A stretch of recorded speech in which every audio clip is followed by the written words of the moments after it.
Vamos lá, então. Boa tarde, mais uma vez, a todos.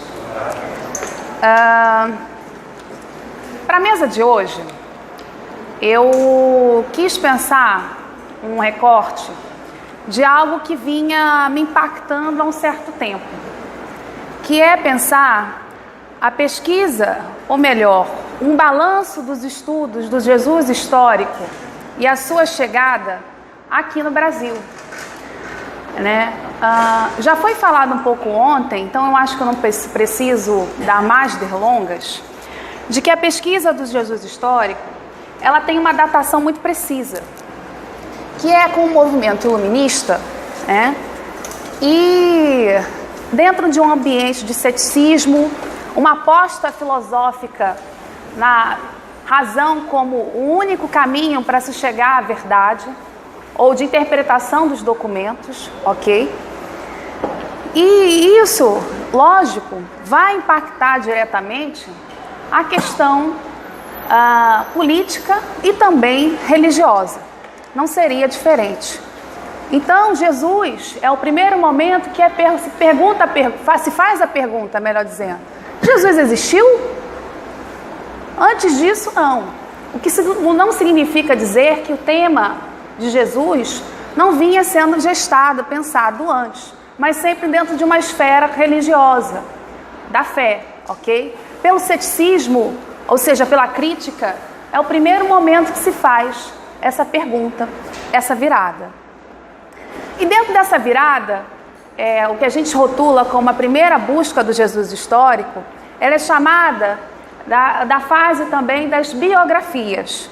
Essas grandes biografias, elas são feitas com o intuito de primeiro, entender que o material evangélico, ele não produz toda uma verdade. E essa verdade, ela tem que ser filtrada. Por que filtrada? Porque haveria ali dados, descrições, narrativas de ordem fantástica, de ordem lendária. Então, caberia ao pesquisador julgar o que seria verdadeiro fato ou não. Esse é o ambiente que é se colocado, ok? E dentro dessas biografias, das várias que serão produzidas, entre finais do século XVIII e ao longo do século XIX, algumas delas vão sobressair. Entre elas, por exemplo, Ernest Renan, que é o que eu gostaria de discutir um pouco aqui para vocês. Porque quando se fala sobre Jesus histórico, a busca do Jesus histórico, principalmente essa primeira fase, a gente está muito acostumado a pensar esse ambiente europeu. Mas e aqui o Brasil? Como nós estamos sendo colocados? E eu que tenho o hábito muito de ir em peças, também divido algumas disciplinas, ou melhor, dividia com o André como professor assistente dele, discutindo um pouco aí questões de movimentos messiânicos, sempre me vinha à tona essa questão, esse nome, Ernest Renan, e ao mesmo tempo um silêncio. Ou seja, eu fui mapeando que a intelectualidade na virada do 19 para o 20 brasileira é uma leitora de Ernest Renan, muito embora a nossa historiografia faça um profundo silêncio sobre o papel dessa figura, ok? No que diz respeito ao tema religião no Brasil. E aí eu digo pluralidade e respeito religioso, ok? Então, avançando, fui fazendo um leve mapeamento e eu diria que a minha escolha por Ernest Renan recai em 4 argumentos. O primeiro deles é que desde a segunda metade do século XIX até a atualidade, o nome de Renan, Ernest Renan, é acionado por diferentes autores brasileiros por diferentes temas, entre eles as tensões entre religião e política, a origem dos nativos brasileiros, a escravidão, a constituição de uma nação e as regras para a escrita da história do e no Brasil, ok? Segundo aspecto, os impactos nas ideias da ciência, nação e passado brasileiros a partir dos laços estabelecidos entre o imperador Pedro II e Renan, ou seja, eles se conheceram, foram muito próximos, inclusive trocaram correspondências, E essas correspondências, essa proximidade, ainda gerou premiações e indicações a institutos acadêmicos. Terceiro, foi um autor lido e bastante conhecido, inclusive pessoalmente, por diversos intelectuais brasileiros. E no caso, quem eu me refiro mais especificamente, Joaquim Nabuco. Joaquim Nabuco chegou a ser um amigo pessoal de Ernest Renan. Luiz Gama, que é um outro autor que eu vou bater aqui de frente, Euclides da Cunha, seriam só um dos vários exemplos, mas poderia citar também o Washington Luiz e por aí vai. O que implica dizer que muito sobre a percepção de religião dessa elite perpassava pelos dizeres de Renan, ainda que a historiografia se silencie ou resuma o impacto das ideias de Renan em poucas linhas. Por fim, um quarto aspecto aí que me leva a falar de Renan é a tradução em 1864 para o português da obra Vida de Jesus, ou seja, em 1863 é publicada a biografia de Jesus por Ernest Renan. Em 1864, ela já conhece uma tradução em língua portuguesa. Acirrou o confronto entre o governo brasileiro e o Vaticano. Na transição da monarquia para a república, duas palavras passaram a incomodar a intelectualidade brasileira: raça e nação, sendo decisivos os escritos de Renan para definir nação e povo brasileiro. Uma vez que o autor francês fazia coro ao darwinismo social e deixando claro que o futuro ideal seria uma humanidade racialmente homogênea. Exposto as minhas inclinações para se pensar o Renan, eu gostaria de fornecer rapidamente a vocês esse cenário político-social brasileiro da segunda metade do século XIX. A segunda metade do século XIX ela é marcada por uma série de debates e transformações no cenário, no que diz respeito à mentalidade e à política. Entre eles poderíamos listar os saldos da Guerra do Paraguai, que de fato vão estar anunciando aí os desfechos do Império de Pedro II. Segundo, uma rápida disseminação dos ideais republicanos, fruto da tensão entre liberais e conservadores. E a não sustentabilidade do escravismo frente aos acontecimentos internacionais em finais do século XVIII e ao longo do século XIX. E aí eu só cito como exemplo dois dados marcantes: a Guerra de Secessão e a Revolta Haitiana. Somados a isso, a gente vai ver, a partir da década de 60, uma forte renovação intelectual, ideológica, ancorados por pensadores europeus, com destaque para os franceses Ernest Renan, Auguste Comte, que eu acredito ser mais conhecido do público, e Hippolyte Taine.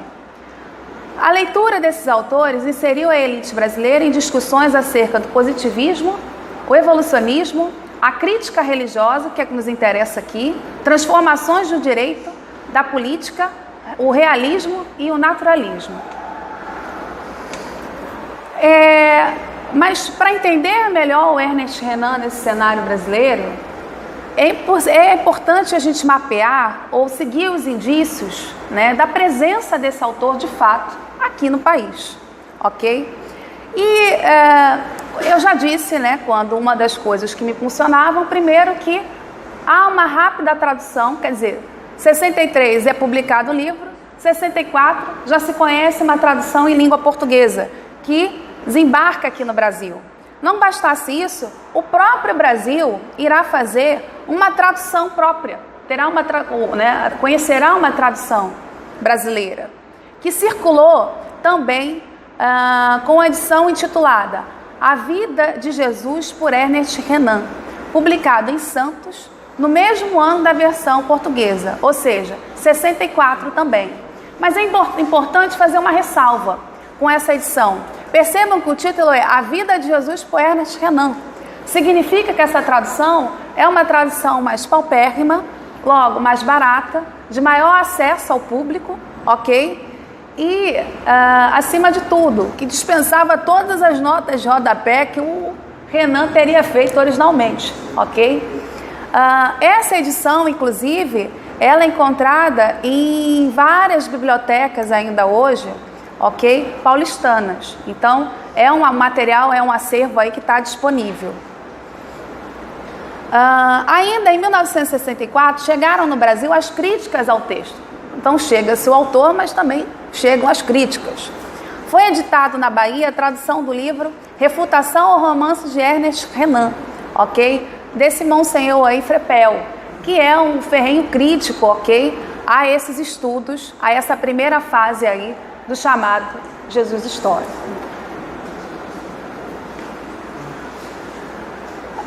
Aqui eu começo, ok? Um pouco o meu levantamento documental.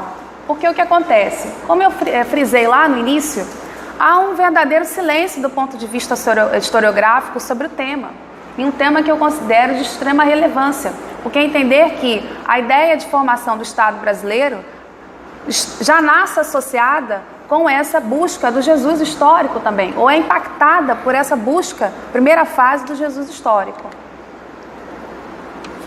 E a minha preocupação foi primeiro mapear, ok? Essas relações aí, até que ponto essas relações entre Pedro II e o Ernest Renan vão reverberar, ok, no cenário político brasileiro.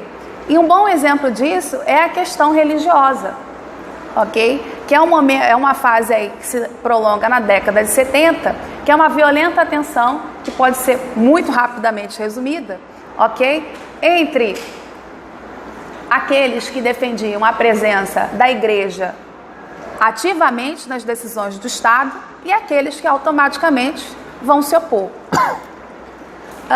E aí tem uma isso vai ser muito corriqueiro nos jornais, né? Todos os jornais desse recorte, 60, 70, estarão citando, né, esse conflito.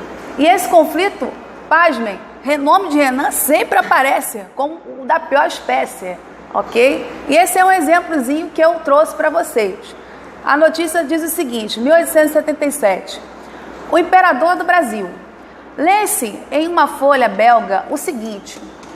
O imperador do Brasil foi virulentamente agredido pela Gazeta Croix, editada na Bélgica, que viu um medonho atentado de, leia-se, cristianismo, no incidente de haver o augusto imperador do Brasil em uma reunião científica, apertando a mão de Ernest Renan.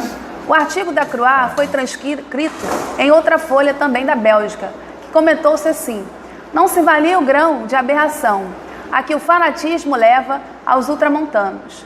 A Croix publica nesta manhã um artigo na qual o imperador do Brasil é tratado de deicida, e eis pelo que Dom Pedro II assistiu ultimamente à sessão da Academia das Inscrições e Belas Artes de Paris.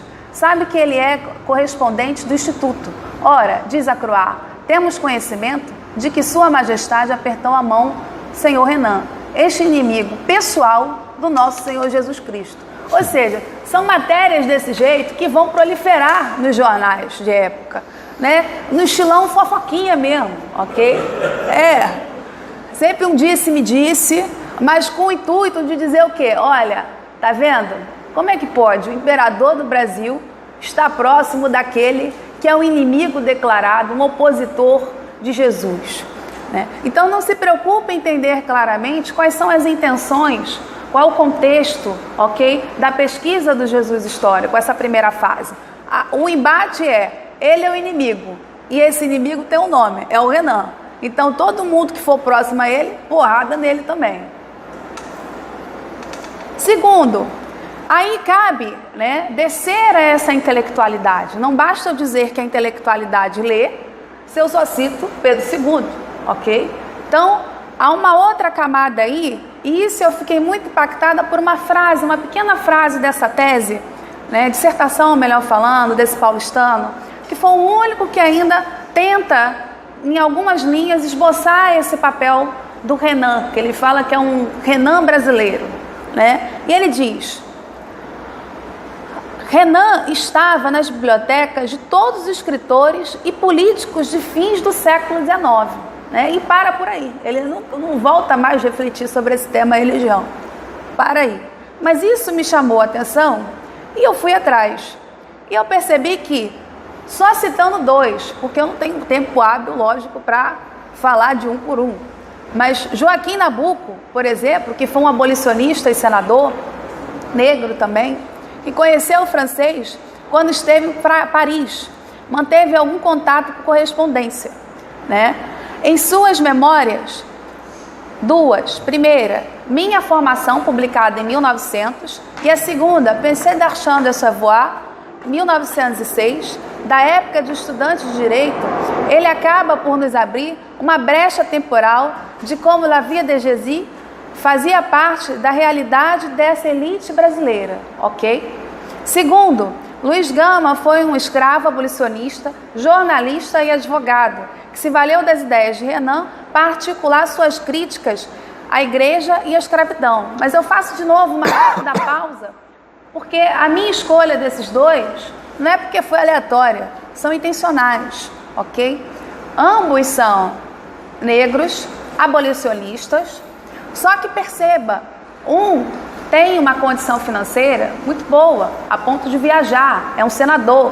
O outro é um advogado pobre, que morre muito mal, inclusive financeiramente falando, ok? A pergunta que poderíamos fazer é, como pessoas de áreas, categorias financeiras tão distintas conseguem ter acesso a esse material? A resposta também já foi dada quando eu apresentei os 2 tipos, as 2 traduções que vão estar sendo conhecidas, ok? A tradução portuguesa e a outra, a brasileira. Então isso justificaria o fato dele estarem tendo conhecimento, ok? Dessa biografia de Jesus. Então vamos lá. Nossa, ficou pequeno. A gente quer botar tudo e acaba se complicando, né, na apresentação. Mas vamos lá.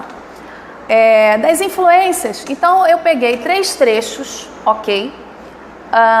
Das 2 memórias do Joaquim Nabuco, e a outra, para Luiz Gama não tem uma memória, ele não fez uma autobiografia. Então eu tive que demandar do quê? De todos os escritos de Luiz Gama, que estão publicados, já estão reunidos. Existem 2 edições reunidas só dos escritos de Luiz Gama. E aí o trabalho foi de formiguinha mesmo, sair lendo e ver aonde aparecia Jesus, questão religiosa, Ernest Renan. E eu destaquei 3 trechos aqui. Como eu não sei quanto tempo ainda me falta, então vou ler só 2. Primeiro, das influências literárias que sofri, nenhuma se iguala a de Renan.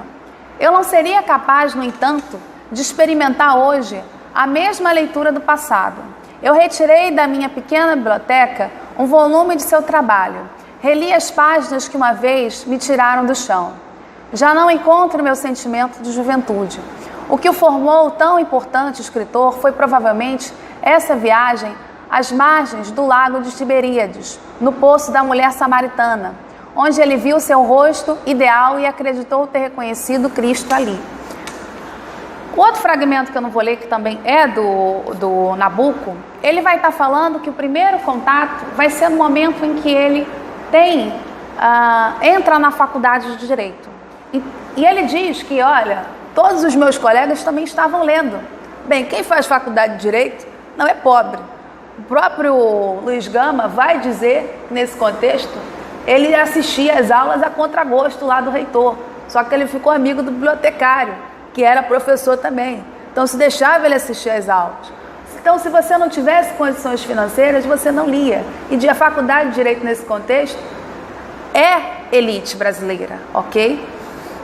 Então, são provas ou indícios que nos demonstram que a elite está lendo esse material. E segundo, esse trecho final, quando fala sobre o poço da mulher samaritana, o lago de Tiberíades, é muito significativo para nós, porque mostra como que esses autores, partindo do ceticismo, só acreditam em dados, ok, que não advêm do Novo Testamento, que são ligados à história e à arqueologia. Então, a chamada arqueologia bíblica surge nesse contexto. E é esse o chão histórico, ok? É essa primeira fase do Jesus histórico que vai fornecer, impulsionar esses dados. O segundo trecho né, que é, aliás, um único trecho que eu destaquei,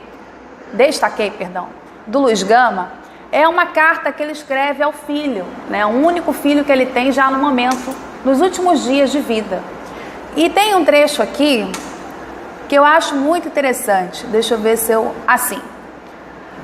Ele dá várias recomendações para o filho, mas a que eu sublinhei eu acho muito interessante. Ser um cristão e filósofo, crê unicamente na autoridade da razão. Então te alie jamais aceita alguma religiosa. Deus revela-se tão somente na razão do homem. Não existe igreja humana do mundo. Há 2 livros cuja leitura recomendam-te: a Bíblia Sagrada e a Vida de Jesus, por Ernest Renan. Então perceba, essa é a leitura do gosto, ok? Da elite que está ali circulando.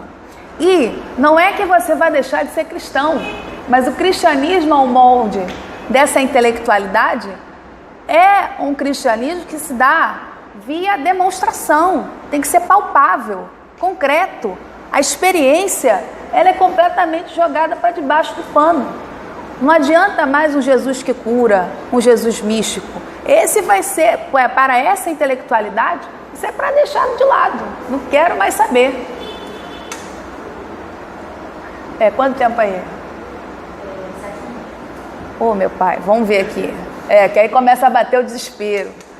Mas isso daqui eu já expliquei, né, em palavras. Dou uma outra citação do Nabucco que demonstra esse peso que ele atribui à questão da arqueologia e da história no uso para a busca do Jesus histórico, ok? E eu não contente, lendo esse material, eu comecei a mapear 4 retratos de Jesus, ok? Para esses autores, para Luiz Gama e Joaquim Nabucco. Mas são 4 retratos de Jesus derivados do que eles compreendem ou do que eles interpretam a partir, tá, da vida de Jesus de Ernest Renan. O primeiro deles seria um Jesus extremamente racional. Acho que isso também já ficou um pouco claro aqui, mas sintetizando. Suas ações e seu diálogo com Deus se davam por meio da razão e não do misticismo, vislumbrado pela alegoria amor. Mais claramente, ao afirmar que a religião era uma forma literária sedutora, Nabucco pondera que Renan afirma que o ponto-chave para a compreensão da divinização de Jesus se encontrava no forte apelo emocional. Então percebam, tudo que é emocional é associado a místico, fé. Então, joga isso para debaixo do tapete. Segundo, fruto e agente da história. Então esse Jesus não está lá longe, não está fora da história, ele agora está aqui. Você é um agente histórico, seus atos e oposição não visavam instaurar uma guerra espiritual, mas a provocada pelos próprios homens. Seus indivíduos seriam convidados a reafirmar a luta contra as estruturas conservadoras, assim como Jesus teria se oposto à tirania do século I, na Palestina, seus discípulos no Brasil monárquico, assim é a cabeça dessa intelectualidade, ok? E dominado pela Igreja Católica, deveriam se levantar contra as estruturas de poder que estariam corrompendo o modelo defendido por Jesus. E aí eu vou citando, lógico, no artigo que eu produzi, cada fragmentos, né, que corroboram com isso daqui. 5 minutos. Então vamos lá, para fechar. Terceiro viés, é um Jesus anticlerical, ok? E abolicionista. Isso daqui vai de encontro também, esses 2 aspectos, mais claramente com a questão religiosa, ok? Em que a questão religiosa, mas também a questão de um processo de um Estado, nação, em que não prevê a escravidão.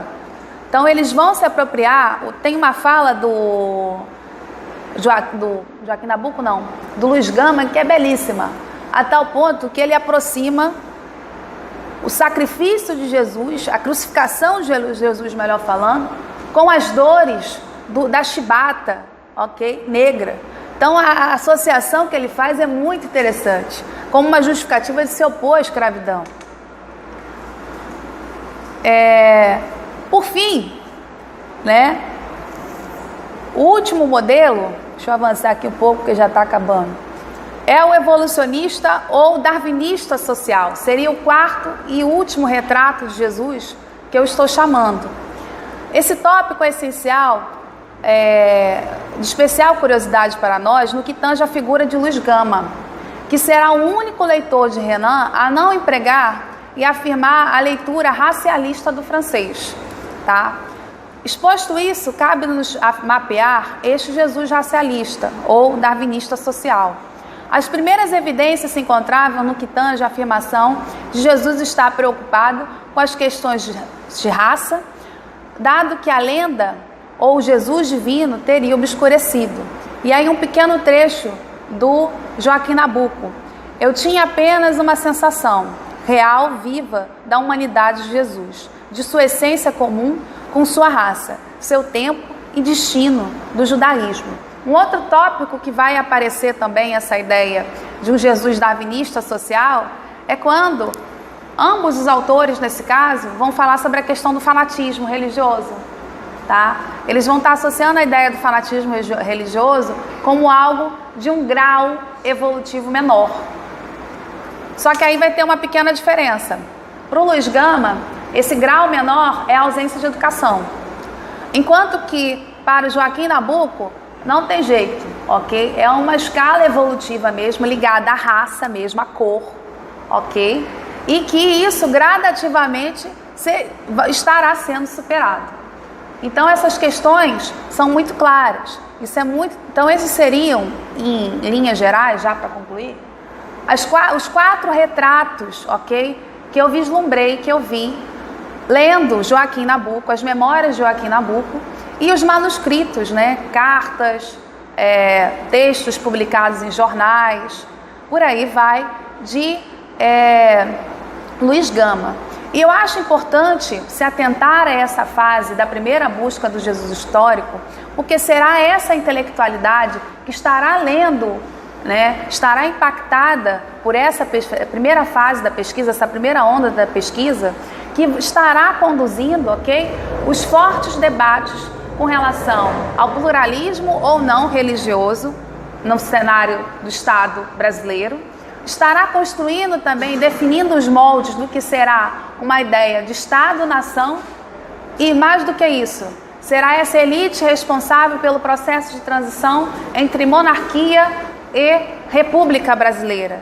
Então é para ficar claro que não dá para se desassociar a imagem de Jesus, ou mais do que isso, a ideia de religião de um Estado, que é uma coisa que sempre me incomodou ao longo dos meus quase 4 anos de graduação aqui na UFRJ, porque eu sempre vejo a religião como algo sobrevoando, né? Algo aquém. De repente ela aparece e some de novo, sendo que o tema religião se faz presente constantemente, ok?